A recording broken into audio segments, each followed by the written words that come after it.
주 날개 밑 내가 편안히 쉬네. 밤 깊고 비바람 몰아쳐도 아버지께서 널 지켜주시니 거기서 편안히 쉬리로다. 주 날개 밑 평안하다. 그 사랑 끈을 짜니뇨. 주 날개 밑 내 쉬는 영혼 영원히 거기서 살리. 주 날개 밑 나의 피난처 되니 거기서 쉬기를 원하노라. 세상이 나를 위로치 못하나 거기서 평화를 누리리라. 주 날개 밑 평안하다. 그 사랑 끈을 짜니요. 주 날개 밑 내 쉬는 영혼 영원히 거기서 살리.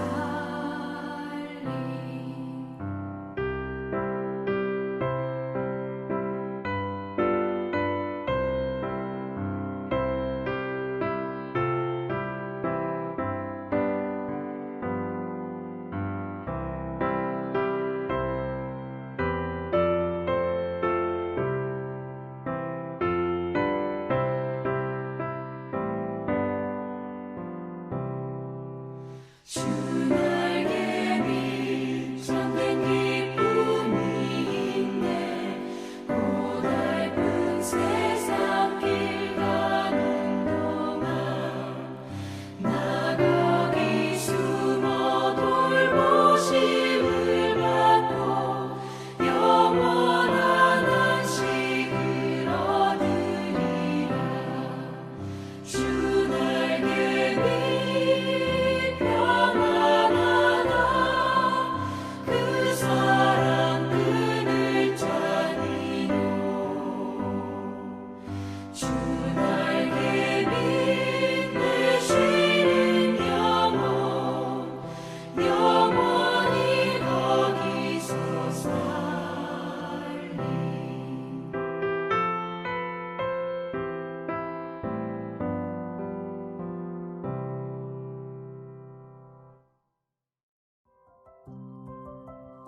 5월 25일 오늘의 말씀은 민수기 35장 22절에서 34절입니다.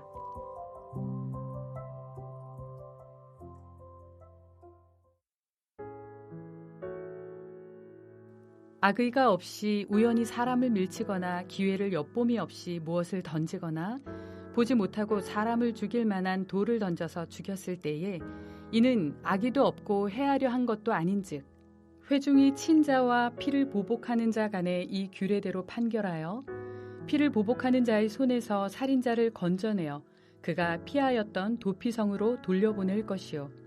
그는 거룩한 기름 부음을 받은 대제사장이 죽기까지 거기 거주할 것이니라. 그러나 살인자가 어느 때든지 그 피하였던 도피성 지경 밖에 나가면 피를 보복하는 자가 도피성 지경 밖에서 그 살인자를 만나 죽일지라도 피 흘린 죄가 없나니 이는 살인자가 대제사장이 죽기까지 그 도피성에 머물러야 할 것임이라. 대제사장이 죽은 후에는 그 살인자가 자기 소유의 땅으로 돌아갈 수 있느니라. 이는 너희의 대대로 거주하는 곳에서 판결하는 규례라. 사람을 죽인 모든 자, 곧 살인한 자는 증인들의 말을 따라서 죽일 것이나 한 증인의 증거만 따라서 죽이지 말 것이요. 고의로 살인죄를 범한 살인자는 생명의 속전을 받지 말고 반드시 죽일 것이며 또 도피성에 피한 자는 대제사장이 죽기 전에는 속전을 받고 그의 땅으로 돌아가 거주하게 하지 말 것이니라. 너희는 너희가 거주하는 땅을 더럽히지 말라. 피는 땅을 더럽히나니 피 흘림을 받은 땅은 그 피를 흘리게 한 자의 피가 아니면 속함을 받을 수 없느니라. 너희는 너희가 거주하는 땅, 곧 내가 거주하는 땅을 더럽히지 말라. 나 여호와는 이스라엘 자손 중에 있음이니라.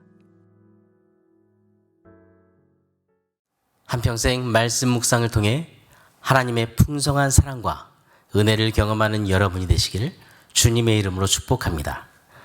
오늘 본문은 도피성 규례에 대해 기록하고 있습니다. 오늘은 본문을 통해 하나님께서 도피성을 주신 목적이 무엇인지 살펴보면서 도피성 제도에 담긴 하나님의 마음은 무엇인지 함께 묵상하겠습니다. 하나님께서는 레위인들이 다른 지파들로부터 할당받았던 48개의 성읍 가운데에서 성읍 6개는 도피성으로 정해주셨습니다. 여러분, 하나님께서 도피성을 왜 주셨을까요? 첫 번째로 도피성을 주신 이유는 실수로 살인을 한 그 사람의 생명을 보호하기 위해서였습니다. 하나님은 도피성에 거할 수 있는 자와 거할 수 없는 자를 구분하십니다. 이전 본문에서 35장 16절부터 21절은 의도적으로 사람을 죽이는 사람에 대해 말씀하시는데, 이렇게 의도적으로 사람을 죽인 사람은 절대로 도피성에 거할 수 없었습니다. 그럼 어떤 경우에 도피성에 거할 수 있었을까요? 그건 아무런 의도 없이 실수로 사람을 죽인 경우입니다. 이 당시에는 범죄를 수사하거나 범인을 기소할 수 있는 경찰이 없었기 때문에 직접 원수를 갚기 원하는 피해자 그리고 그 가족들로부터 죄 없는 사람이 보호되어야 할 필요가 있었습니다. 이렇게 도피성은 어떤 사람이 실수로 살인을 했을 때에 도망칠 수 있는 장소였습니다. 그렇지만 이처럼 도피성에 피한 사람일지라도 몇 가지 절차를 거쳐야만 비로소 생명을 안전하게 보존할 수 있었습니다. 첫 번째로는 도피성으로 피한 자는 반드시 다시 회중 앞에 서서 정당한 재판을 통해서 실수로 살인한 자라고 판결을 받아야 합니다. 그 사람을 심판할 때는 2명 이상의 증인이 있어야 합니다. 두 번째는 당시에 대제사장이 죽기까지 그곳에 거하다가 대제사장이 죽은 후에야 자기의 산업이 있는 땅으로 돌아갈 수 있었습니다. 만약 이 법을 어기고 그 사람이 대제사장이 살아있는 날 동안 도피성 밖으로 나가면 어떻게 될까요? 그는 누군가 그에게 복수를 할지라도 그때에는 아무런 죄가 되지 않습니다. 도피성을 주신 목적 두 번째는 약속의 땅을 거룩하게 하기 위해서입니다.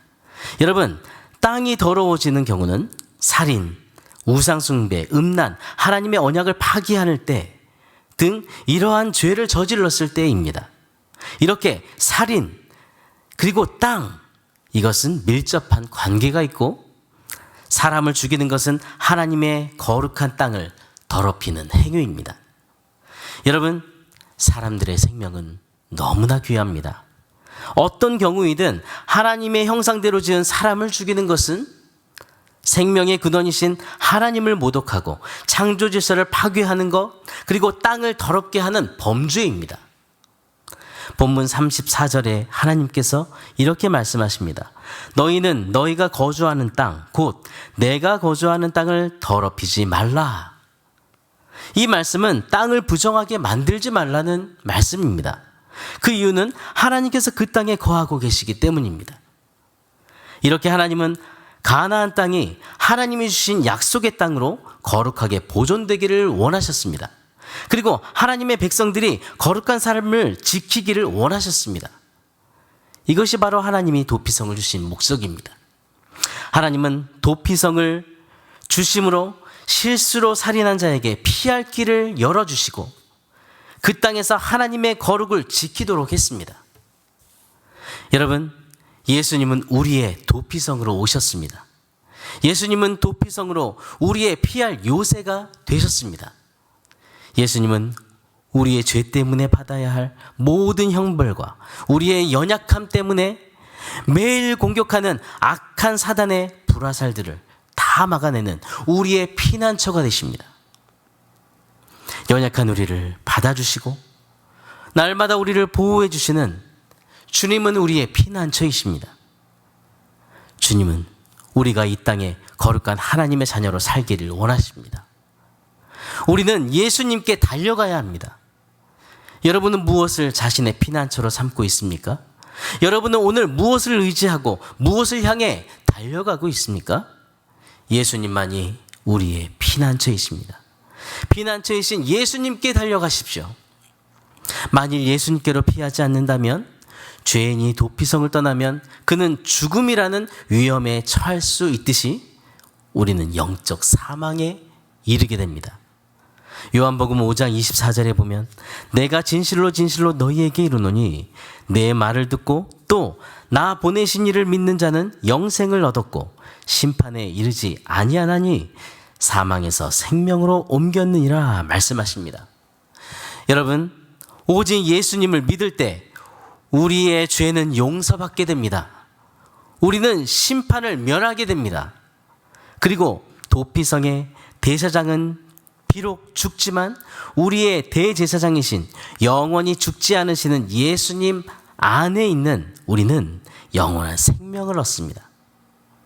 오늘 힘든 인생길 가운데 우리의 피난처이신 예수님께 달려가십시오. 그리고 예수님을 의지하며 참 평안과 축복을 누리는 여러분이 되시기를 바랍니다. 오늘의 암구호는 나의 피난처이신 예수님을 의지하라. 나의 피난처이신 예수님을 의지하라. 예수님만 의지하는 그 믿음으로 함께 기도하시겠습니다. 천지 만물을 창조하신 하나님 아버지, 우리를 사랑하셔서 죄인인 우리를 위해 예수님을 보내주시고 우리를 구원해 주신 그 크신 은혜를 감사합니다. 오늘도 우리를 향한 그 큰 사랑과 우리에게 베푸신 구원의 은혜를 기억하며 예수님만 바라보게 해 주옵소서. 우리가 살아가는 이 땅에 주님이 함께 계신 것을 늘 인식하며 세상 사람들처럼 자신의 마음을 채우기 위해 사람들을 의지하며 정욕을 쫓아 살지 않고 우리의 참 피난처가 되시는 예수님께 믿음으로 달려가고 예수님만 의지하며 사는 오늘이 되게 해 주옵소서. 그러므로 우리가 서 있는 곳, 우리가 서 있는 땅, 우리가 일하는 모든 일터가 하나님을 드러내는 거룩한 곳, 거룩한 일터, 거룩한 삶이 되기를 원합니다. 주님, 우리를 붙들어 주옵소서. 하나님 아버지, 우리나라를 불쌍히 여겨 주옵소서. 자신의 생명과 타인의 생명을 가볍게 여기며 생명을 해치는 행동을 아버지 정말 회개하는 마음을 주옵소서. 그리하여 서로 존중하고 생명을 귀하게 여기며 아버지 하나님 서로 더불어 살아가는 사회가 되게 해 주옵소서. 하나님, 헛되이 죽어가는 사람들이 없도록 하나님께서 은혜를 베풀어 주옵소서. 우리나라의 가정의 가치가 회복되게 도와주옵소서. 사회가 가정과 출산에 더 관심을 가지고 정말 한 생명 한 생명이 얼마나 귀한지 아버지 하나님 생각하면서 저출산 위기를 극복하게 해 주옵소서. 또한 정치인들이 하나님을 정말 기쁘시게 하는 그런 믿음을 갖기를 원합니다. 하나님을 두려워하는 그 마음을 갖기를 원합니다. 그 마음으로 이 나라와 국민을 섬기게 해 주옵소서. 하나님 아버지, 사랑하는 담임 목사님 영과 육을 강건하게 붙들어 주길 기도합니다. 오늘 아침 파이디온 CE 크리스찬 티칭 마지막 강의 녹화가 있습니다. 모든 강의 녹화에 성령의 은혜를 부어 주옵소서. 주의 권능을 힘입어 선포하게 하시며 뜨거운 마음과 좋은 컨디션과 성령의 충만함을 부어 주옵소서. 하나님, 또한 주일 말씀을 선포하실 때 성령의 충만함을 주시고 모든 일을 힘있게 감당하기에 부족함이 없는 하나님 명철과 지혜와 또한 능력을 허락하여 주옵소서. 감당하는 사역들마다 몸과 마음과 생각과 성대를 붙들어 주셔서 강력한 하나님의 말씀을 선포하시도록 역사해 주옵소서. 하나님 아버지, 우리의 중보기도를 기억해 주심을 감사합니다. 주의 권능의 손으로 만져주셔서 우리 공동체가 계속 기도하고 있는 연약한 지체들을 하나님께서 정말 일으켜 세워주시고 아버지 그 질병을 고쳐주시길 기도합니다. 몸이 연약한 하늘 가족들을 치료해 주옵소서. 또한 이용희 집사님 쇄골 수술 후 온전히 회복될 수 있도록 치료해 주시길 기도합니다. 김종인 권사님 부러진 팔을 수술해야 하는데 어떻게 해야 할지 아버지 논의하는 중입니다. 모든 상황을 친히 인도해 주옵소서. 아버지 주님께서 의료진을 통해 치료해 주옵소서. 아버지 기업하는 지체들이 오늘도 그 기업을 믿음으로 이끌어가도록 믿음을 주시고 그 기업을 통해 하나님 영광을 받아주시길 기도합니다. 부족한 것은 채워주시고 하나님 믿음으로 기도할 때마다 정말 함께 계신 하나님을 느낄 수 있도록 붙잡아 주옵소서. 사업장에 복의 복을 더하여 주옵소서. 오늘도 우리를 사랑하시고 우리의 모든 삶을 주관하시며 동행하시는 살아계신 예수 그리스도 이름으로 기도드립니다. 아멘. 하늘에 계신 우리 아버지여, 이름이 거룩히 여김을 받으시오며 나라가 임하시오며 뜻이 하늘에서 이루어진 것 같이 땅에서도 이루어지이다. 오늘 우리에게 일용할 양식을 주시옵고 우리가 우리에게 죄 지은 자를 사하여 준 것 같이 우리 죄를 사하여 주시옵고 우리를 시험에 들게 하지 마시옵고 다만 악에서 구하시옵소서. 나라와 권세와 영광이 아버지께 영원히 있사옵나이다. 아멘.